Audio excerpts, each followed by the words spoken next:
Assalamualaikum warahmatullahi wabarakatuh. Selamat pagi teman-teman. Selamat datang di acara Lentera Ramadan Madrasah Aliyah Negeri Demak.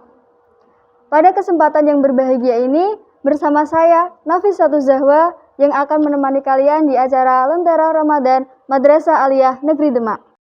Alhamdulillah, kita sudah melewati beberapa hari di bulan Ramadan ini dan kita akan memasuki di minggu terakhir bulan Ramadan ini. Di mana di minggu terakhir ini ada beberapa pengharapan bagi kita semua, yaitu malam yang sangat mulia dari 1000 bulan, yaitu malam Lailatul Qadar. Nah, pasti teman-teman ada yang belum tahu, apa sih itu malam Lailatul Qadar? Baiklah teman-teman, di episode kedua ini kita akan membahas tentang malam Lailatul Qadar bersama salah satu narasumber kita yang pastinya kita sudah mengenal beliau. Siapa lagi kalau bukan Ustazah Hikmatul Hakimah. Assalamualaikum Bu Ustazah. Waalaikumsalam. Gimana kabarnya Ustazah? Alhamdulillah, baik, sehat, semangat. Alhamdulillah. Oh iya Ustazah, bicara tentang Lailatul Qadar, mohon kiranya Ustazah bisa memberikan pencerahan untuk kita semua agar kita belajar tentang apa itu malam Lailatul Qadar. Oke.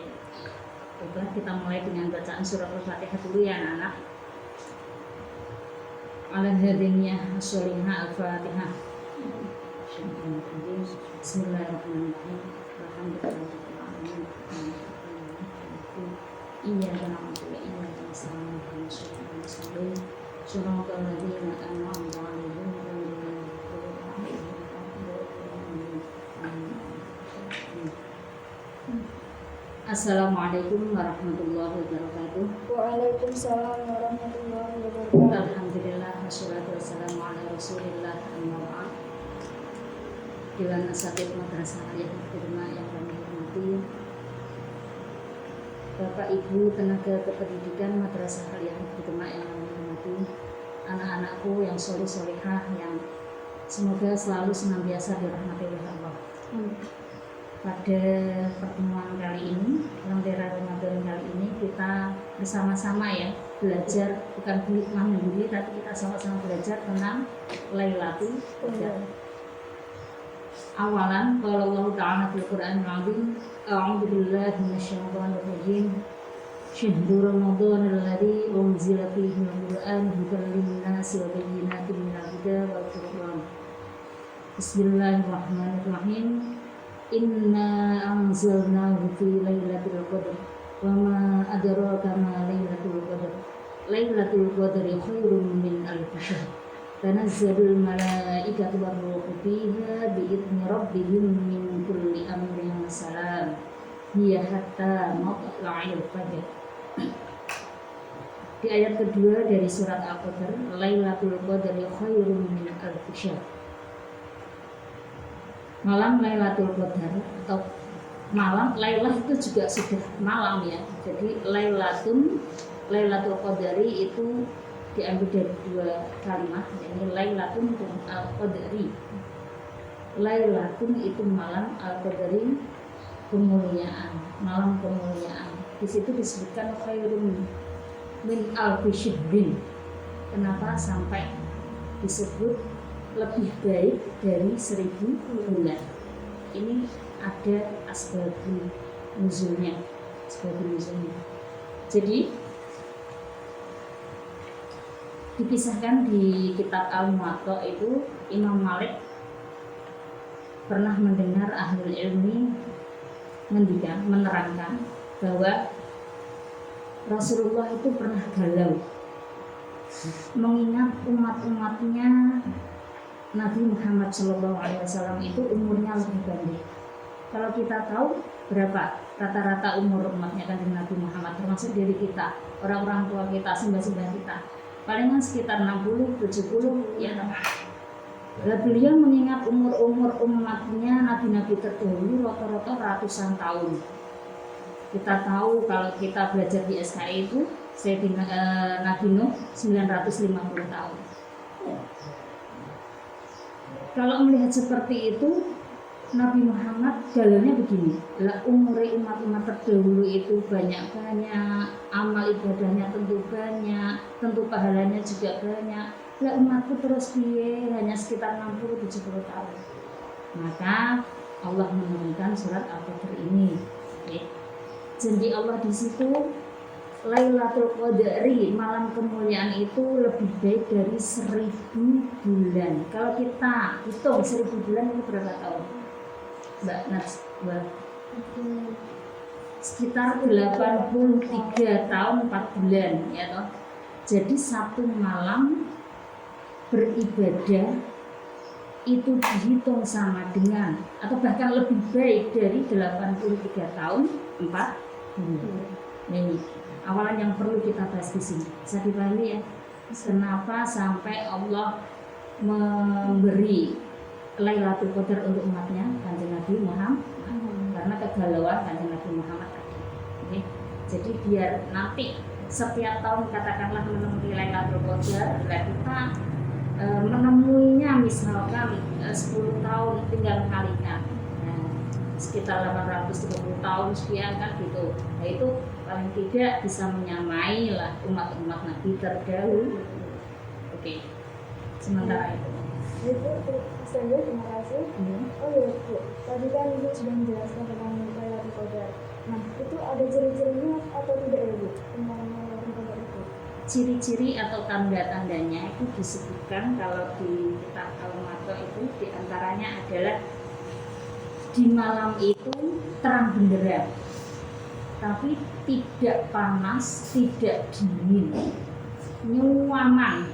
Kita misalkan belajar beribadah, membaca Quran atau memperbanyak zikrullah, baca sholawat, istighfar di luar rumah itu hawanya ya orang nganti kademen gitu loh. Tapi kalau di dalam rumah pun tidak nganti kepanasan, ya. Dan tidak ada bintang-bintang yang berjatuhan. Itu tanda-tanda malamnya ya, jadi nyaman, enak, dulu maca Quran ya terus kepanasan atau kegeran, kademen juga tidak ada. Paginya matahari pun terbit tapi tidak semburat merasakan panas begitu, tidak. Jadi terang tapi tidak sampai semburat. Hawanya enak, sejuk. Jadi untuk beribadah, menambahkan amalan-amalan sunnah itu enak sekali. Maaf ya, ini Bikma pakai bahasa gaduh-gaduh. Iya, gak apa-apa Ustazah. Terima kasih Ustazah atas penjelasan-penjelasan singkatnya. Baiklah teman-teman, itulah penjelasan-penjelasan singkat dari Ustazah tentang malam Lailatul Qadar, yaitu malam yang sangat mulia dari 1000 bulan. Semoga kita bisa bertemu di malam Lailatul Qadar di tahun ini maupun tahun-tahun selanjutnya. Oh ya sahabat Lentera Ramadan yang berbahagia, bagi kalian yang ingin bertanya langsung tentang malam Lailatul Qadar bersama Ustazah, bisa mengetikkan pertanyaan kalian di kolom komentar Q&A di Instagram kami @osismademak. Baiklah sahabat Lentera Ramadan, sebelum kita memasuki segmen selanjutnya, kita akan saksikan dulu penampilan dari band Madrasah Aliyah Mademak El Manda. Selamat menyaksikan dan jangan kemana-mana, tetap di Lentera Ramadan. Lentera Ramadan, Rami jiwa, raih ridhonya.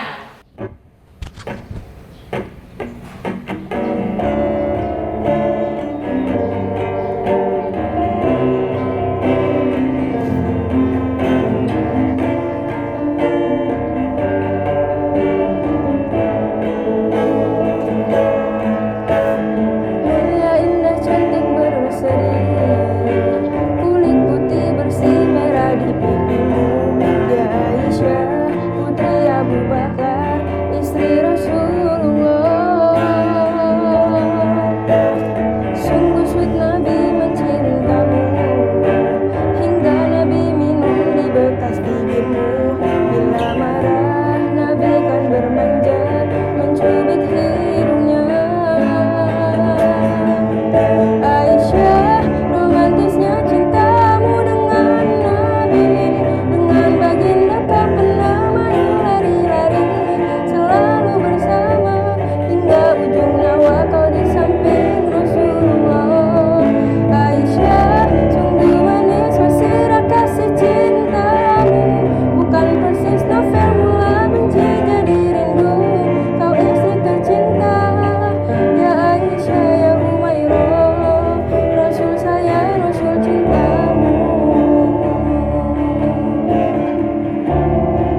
Assalamualaikum warahmatullahi wabarakatuh. Alhamdulillahirabbil alamin wassalatu wassalamu ala asrofil anbiya'i wal mursalin wa ala alihi wa ashabihi ajmain. Amma ba'da. Yang saya hormati Bapak Dr. Andes Muhammad Soef selaku Kepala Madrasah Aliyah Negeri Demak. Yang saya hormati Bapak beserta para karyawan Madrasah Aliyah Negeri Demak serta teman-teman yang saya cintai dan saya banggakan. Pertama-tama dan paling utama, marilah kita panjatkan puji syukur kehadirat Allah Subhanahu wa taala yang telah melimpahkan rahmat, taufik, hidayah serta inayahnya kepada kita semua. Sehingga khususnya pada hari ini kita semua diberi kesehatan untuk bersama-sama mendengarkan tausiah agama dalam rangka memperingati nuzulul Quran. Kedua kalinya, marilah kita bersolawat kepada junjungan kita Nabi Muhammad SAW dengan bilisan Allahumma sholli ala Sayyidina Muhammad wa ala ali Sayyidina Muhammad. Semoga kelak kita diakui umatnya yaumul qiyamah. Amin, amin, ya rabbal alamin. Teman-temanku yang dirahmati Allah Subhanahu wa taala, bulan Ramadan adalah bulan istimewa karena bertepatan dengan peristiwa nuzulul Quran. Nuzulul Quran merupakan peristiwa di mana pertama kali Al-Quran diturunkan di muka bumi ini, yaitu pada bulan Ramadan, tepatnya pada tanggal 17 Ramadan. Maka Allah Subhanahu wa taala berfirman, A'udzubillahi minasyaitonirrajim. Bismillahirrahmanirrahim. Sahru Ramadanal hadzal ladzi unzila fihil Qur'an. Di bulan Ramadan adalah bulan diturunkannya Al-Qur'an. Quran surah Al-Baqarah ayat 185. Teman-temanku yang dirahmati Allah Subhanahu wa taala, pada saat Nabi Muhammad SAW menginjak usia 40 tahun, beliau sedang gelisah terhadap masyarakat kota Madinah. Bukan hanya terhadap kota Madinah saja beliau gelisah, tetapi juga terhadap keluarga beliau. Bagaimana tidak? Karena pada saat itu masyarakat kota Mekah sedang membuat patung, yaitu untuk disembah, dan mereka beranggapan bahwa patung tersebut adalah Tuhan mereka. Maka Nabi pun bergegas pergi ke Gua Hiro untuk merenung, berpikir, meminta pertolongan Allah dan petunjuk dari Allah. Hingga datanglah malam, yaitu malam 17 Ramadan. Malaikat Jibril turun sebagai wujud pemuda yang sangat gagah menemui Nabi Muhammad SAW. Ketika Nabi Muhammad SAW bertemu dengan Jibril, Jibril langsung memeluk Nabi Muhammad seraya berkata, "Ya Muhammad, Iqra, bacalah." Tapi Nabi Muhammad menjawab, "Saya tidak bisa membaca." Nabi Muhammad dipeluk lagi oleh malaikat Jibril dengan perkataan yang sama, "Bacalah." Nabi Muhammad juga menjawab dengan jawaban yang sama, "Saya tidak bisa menjawab." Ketiga kalinya malaikat Jibril memeluk Nabi Muhammad dengan pelukan yang sangat erat sehingga Nabi Muhammad bisa melafadzkan Iqra bismi rabbikal ladzi khalaq, yaitu Al-Alaq, Quran surah ayat 1-5. Teman-temanku yang dirahmati Allah Subhanahu wa taala, sekarang yang menjadi pertanyaannya adalah, apa sih maksud Allah menurunkan Al-Quran? Tiada lain adalah untuk menjadi pedoman kehidupan kita di dunia ini menuju kehidupan di akhirat yang kekal nanti. Bukan hanya itu saja, fungsi Al-Quran yaitu sebagai pembeda dan petunjuk bagi kita, agar kita bisa membedakan mana yang betul dan mana yang salah, mana yang hak dan mana yang batil. Teman-temanku yang dirahmati Allah Subhanahu wa taala, peringatan nuzulul Quran bukan hanya suatu peristiwa yang bersejarah, tetapi peristiwa ini kita harus bisa merenungi bagaimana hubungan kita dengan Al-Quran. Apakah kita merasa bahwa Al-Quran itu beban hidup kita? Apakah kita merasa bahwa Al-Quran itu sesuatu yang susah sehingga kita berat untuk mempelajarinya? Padahal Allah berkata, "Tidaklah aku menurunkan Al-Quran untuk menyusahkan engkau. Tidaklah aku menurunkan Al-Quran untuk membebanimu." Tapi Allah berkata, Al-Quran adalah firman Allah. Al-Quran adalah rahmat dari Allah. Al-Quran adalah salah satu hadiah bagi kita, dan Al-Quran adalah obat untuk kita semua makhluk umat Islam. Sehingga di peristiwa nuzulul Quran ini, saya ingin mengajak teman-teman sekalian untuk ayo mempelajari Al-Quran. Bisa nggak kita itu menjadikan Al-Quran sebagai obat? Bukan sebagai obat fisik, melainkan obat hati. Bukankah kita semua memiliki penyakit hati? Pernahkah kita itu merasa bahwa kita pernah sakit hati kepada seseorang, kita pernah merasa bahwa kita itu kecewa dengan takdir dan keadaan kita pernah merasa hidup kita itu seakan gini-gini saja, kita merasa kecewa, kita merasa sedih dan lain sebagainya. Ketika kita sedang berada di dalam posisi tersebut, bagaimana cara mengobatinya? Bagaimana cara kita itu agar move on dari kejadian tersebut? Tidak lain yaitu dengan Al-Quran, karena sejatinya Al-Quran adalah obat kita. Sehingga ketika kita menjadikan Al-Quran sebagai obat dalam hati kita, maka Al-Quran itu sudah menjadi kebahagiaan dalam hidup kita. Tapi sebaliknya, kalau kita menjadikan Al-Quran itu sebagai sesuatu yang susah, beban bagi kehidupan kita, sesuatu yang sulit, maka kita kurang mengerti apa itu sih Al-Quran. Demikian ceramah atau pidato yang dapat saya sampaikan. Semoga di peristiwa Nuzulul Quran ini atau di bulan Ramadan ini kita lebih cinta terhadap Al-Quran, agar hidup kita lebih tertata, agar kita lebih aman, tenang, dan semoga kita diridhoi Allah Subhanahu wa taala.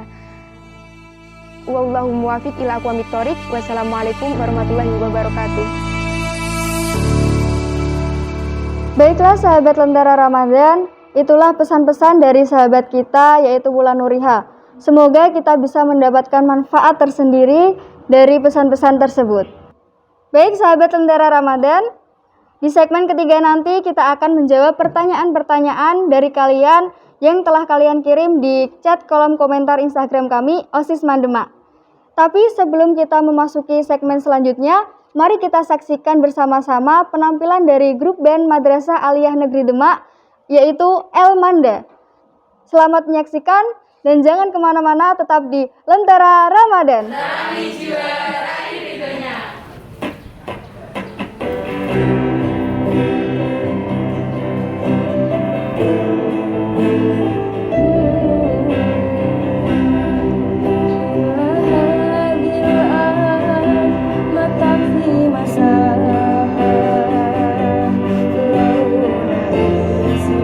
Bersama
bersama kami di segmen Lentera Ramadan. Untuk segmen ketiga ini, kita akan menjawab pertanyaan dari sahabat-sahabat Lentera Ramadan yang telah mengirimkan pertanyaannya di kolom komentar Instagram kami. Baik Ustazah, di sini kita akan membacakan beberapa pertanyaan dari sahabat-sahabat Lentera Ramadan. Mulai dari pertanyaan pertama, dari Zuhaya Ulfa 11 IPS 5. Ustazah, saya mau nanya, amalan apa saja yang kita lakukan saat malam Lailatul Qadar, Ustazah? Oke, terima kasih Mbak Zuhaya ya. Iya. Mbak Zuhaya, di malam Lailatul Qadar itu selain yang sudah saya sebutkan tadi, menambahkan sholat-sholat sunnah, membaca Al-Quran, kalau bisa membaca Al-Qurannya di dalam sholat, sholawat, membaca sholawat, istighfar. Ada juga yang khusus yang diberikan oleh Rasulullah yang disampaikan kepada Sayyidah Aisyah, yakni Allahumma innaka afuwun tuhibbul afwa fa'fu anni. Ya Allah, sesungguhnya Engkau adalah Maha Pengampun dan suka senang memaafkan, maka ampunilah dosa-dosa kami. Nah, ini sebanyak-banyaknya. Kalau di Demak biasanya itu ada tambahan ya karim. Allahumma innaka afuwun karim tuhibbul afwa fa'fu anni. Allahumma innaka afuwun karim tuhibbul afwa fa'fu anni. Allahumma innaka afuwun karim tuhibbul afwa fa'fu anni ya karim. Itu kadang malah setelah ngaji-ngaji sore itu biasanya juga sudah dibaca. Jadi kita perbanyak rasa nunggu akhir-akhir di 10 akhir bulan Ramadan. Ya. Baik, terima kasih Ustazah atas jawabannya. Kita Oke. lanjut ke pertanyaan selanjutnya dari Ahmad Syarifuddin Lutfi, kelas 11 agama. Ustazah, saya mau nanya, Al-Quran diturunkan malam Lailatul Qadar bertepatan pada malam 17 Ramadan. Tetapi menurut Imam Ghazali, Lailatul Qadar jatuh pada malam ganjil di atas tanggal 20 Ramadan. Tolong bisa diberikan kejelasannya Ustazah? Iya. Tadi di surat Al-Qadr dijelaskan inna anzalnahu fi lailatul qadar. Jadi turunnya Al-Qur'an itu di malam Lailatul Qadar. Lah kapan datangnya atau kapan turunnya malam Lailatul Qadar itu? Ini ikhtilaf, perbedaan pendapat. Nah, tapi kalau yang sahih menyatakan di 10 hari terakhir bulan Ramadan. Itu pun masih ada terusannya yang ganjil. 21, 23, 25, 27, 29. Namun kalau kita juga pernah mendengar pengajian Gus Bahak toh, Al-Ashur Al-Awahiri berarti 10 akhir, 10 yang akhir. Bisa jadi 10 akhir disebut 2 kali, berarti kan masuk ke 10 yang pertama itu sudah 10 yang akhir. Makanya kalau 17 Ramadan itu sudah dinyatakan nuzulul Quran, yaitu bisa jadi berpendapat seperti itu ulama karena melihat menganalisa hadis itu. Jadi 10 malam yang terakhir termasuk dalamnya itu berarti 10 akhir yang kedua, tengah-tengah ya, berarti tanggal 11-an lah, tanggal 11-an seperti itu. Malah kalau Gus Bahak itu sering ngendikan, ya namanya jaring itu tidak harus di akhir-akhir, ya mulai dari awal Ramadan pun kita sudah harusnya jaring untuk mencari biar ketemu dengan Lailatul Qadar, biar khairum min alfi syahrin tadi. Ngoten nggih. Nah, jadi karena ikhtilaf ya, perbedaan pendapat itu, makanya ada yang nyatakan seperti itu.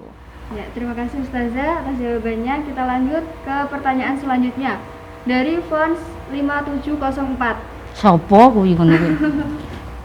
Ustazah, saya mau nanya, asal usul atau peristiwa yang melatar belakangi adanya malam Lailatul Qadar itu apa ya Ustazah?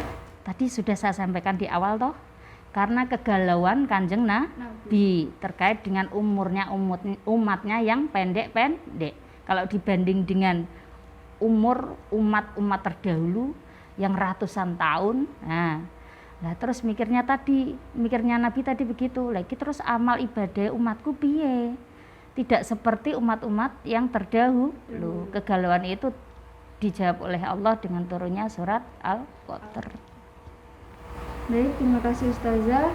Lanjut di pertanyaan selanjutnya dari Muhammad Tajuddin 12 IMIA 4. Ya.